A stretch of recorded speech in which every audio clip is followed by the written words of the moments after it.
My teenage son has been eating more than normal. At first I thought it was puberty, but now I think it's cannibalism. I knew it had gotten worse when he started consuming his white goo. This wasn't normal. It was 8 a.m. and he hadn't even come down for breakfast. It's tough being a single mom of a teenage boy. I don't complain. Hell no, I love my son. Jacob's done nothing but make my life better for the most part. As a little one, he was always so quiet, loving story time and reading books. He had always a higher reading level than most kids his age, something which I always encouraged. We made weekly trips to the library where he'd bolt to look at the books, not even pausing to look at the movie section. As he became older, he started coming out of his shell, making friends, but he was still my sweet boy.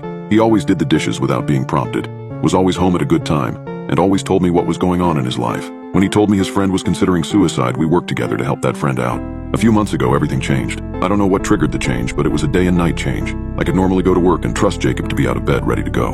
He loved school and was excited he was finally a sophomore. It was almost time for me to go to work and he hadn't so much as opened his bedroom door. I was naturally concerned. I thought he was sick. I hurried up to his bedroom and knocked a few times, asking if he was okay. His response shocked me. F school, I'm tired. First off, Jacob wasn't the type to use harsh language around me. I don't care what he said around his friends, just watch his mouth with his mother. I knocked harsher before opening the door. Jacob wasn't sick. He was twisted up in his blankets, only his mop of hair and the top of his face sticking out the top. He glared at me. Go away. Jacob might have grown taller than me over these past few years, but I was no pushover. I ended up pulling him out of bed by his blanket. It took a bit of pushing, but he did end up marching into the bathroom to get dressed and showered. I figured it was one of those teenage things. A phase, mood swing, whatever. Jacob had gone through a few phases as a child. One where he refused to sleep anywhere but my bed.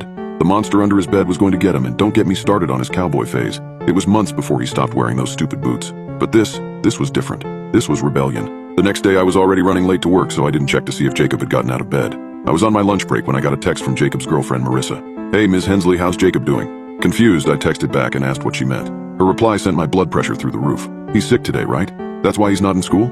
I used the rest of my lunch break to go home, and sure enough, Jacob hadn't gotten out of bed. Still twisted up in blankets, although he wasn't asleep. He was playing some sort of game on his phone. Busted. I marched him to school after giving him time to shower and dress, telling him how I was disappointed in his actions, and if something was wrong, he could talk it over with me. In response, I got an eye roll and an excuse about being tired. For the first time in my life, I had no idea what was going on in Jacob's head. This is when everything went downhill. Library trips stopped happening. It was a miracle to get him out to do anything but eat on the weekends. And my God, did he eat. I set aside a foot-long sub for my dinner in the fridge and went out to water the garden. By the time I was back, the sub was gone, along with a family-sized bag of potato chips and a 2-liter of Pepsi. The latter two were his, so that was none of my business. But the sandwich was mine. Jacob had never taken my food before. I was hurt. At first I thought this was just a one-time thing, and I was convinced it was after he told me he was going to do a half marathon. But I was wrong. He was doing a half marathon of eating food. His appetite became voracious over the weeks. On days I knew he went to school, he would pack his own lunch but eat whatever the cafeteria had as well. And judging by the payments the school gave me, he was eating everything he could fit on those plastic trays. He obviously gained weight, and although he was never a skinny kid, he's now so large he's having a bit of trouble buckling himself in when he's in the car. What's worse is how he shut me off. We were so close for so long. We hid nothing from each other. He told me about his crushes on girls or when he was feeling depressed. I told him whenever I had a bad day at work or when I met a nice guy on a dating website. Last night was one of the worst of my life. He came home with the cops. I had no idea he was gone. I was frosting the cake for his birthday when I saw the blue and red flashing lights in the driveway. For several achingly long moments, I thought my son was dead. Then the door opened and Jacob came out, the cop walking him to the house. I ran to the front door, dropping the chocolate frosting bag in my rush. I opened the door and pulled Jacob into a hug so tight I probably could have snapped him in two. The hug was not returned. Ma'am, can we step inside and have a talk? The cop adjusted his belt and looked stern. Of course I let him in. Jacob sat beside me as the cop explained what happened. Jacob had been hanging out with a few sketchy individuals. They had trespassed into a condemned building and started being a general nuisance, throwing things around, playing loud music. Jacob was the only one that didn't get away. The other hoodlums were too quick.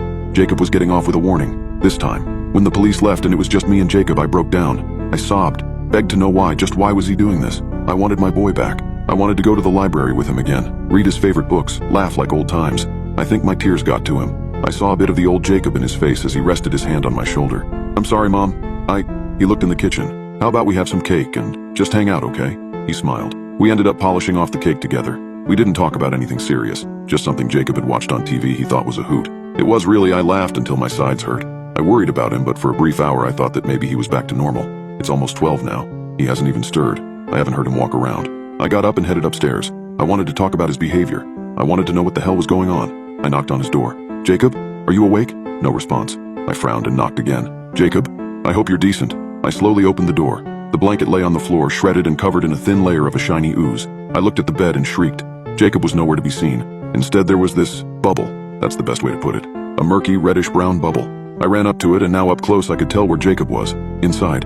He was curled up like a fetus, his eyes were closed, and he was completely naked. I couldn't tell if he was even breathing. I screamed and started to claw at the bubble's wall, desperate to get him out.